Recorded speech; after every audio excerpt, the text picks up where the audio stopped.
Gold, it's kind of the original currency, if you like, but it's been on the back burner lately with Bitcoin taking centre stage. Well, here to talk about all that is Craig Erlam, Chief Market Strategist at Oanda. Craig, gold is, people always rush to it when markets are tough, but we've seen a lot changing lately with Bitcoin rising. Well, it's been a bit of a roller coaster, Bitcoin itself, hasn't it? So what's happening to gold amidst all this Bitcoin euphoria?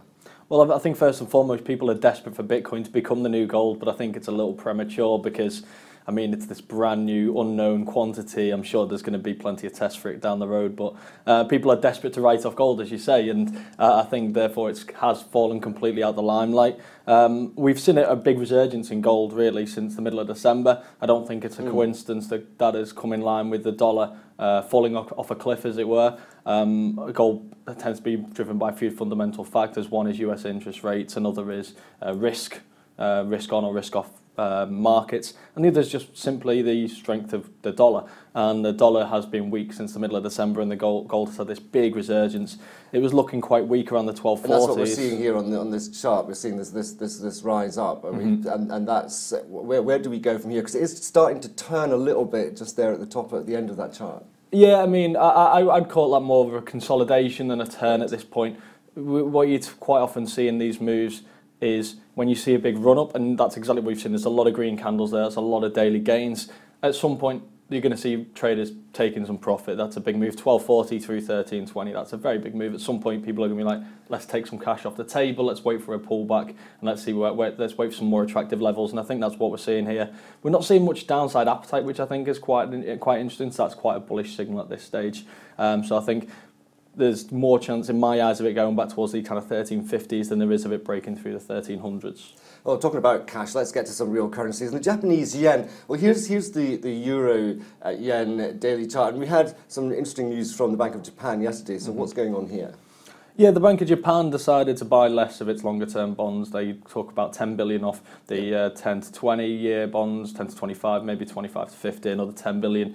And this has been seen as a sign by markets that they are effectively reducing stimulus. Now it's marginal, it's tiny. It could even be temporary, and they could do the opposite next month. The Bank of Japan has sworn that it's not going to tighten monetary policy anytime soon. But this is a sign that that this is maybe a little bit of appetite creeping in, that they're going to slowly start winding it back. And that's why I've seen this big move in the yen, because it wasn't priced in at all, although there's been a lot of speculation. So we've seen a nice sort of recovery in the yen. We've come back towards these 133.50s.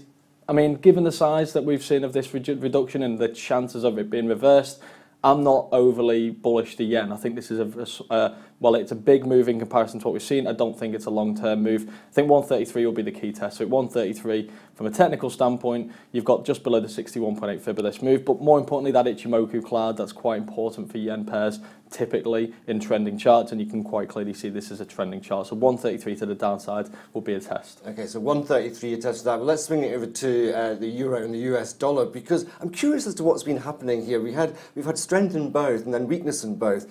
Where do we go from here? I think the euro is looking quite bullish from this point. We had the break of the trend line earlier on. That was an early signal that things were starting to look up a little bit. For a while now, it's looked like the dollar was going to make a recovery and was going to drag this a little bit lower, and I really thought that was going to be the case, but this late sell-off towards the end of last year really just blew things out of the water.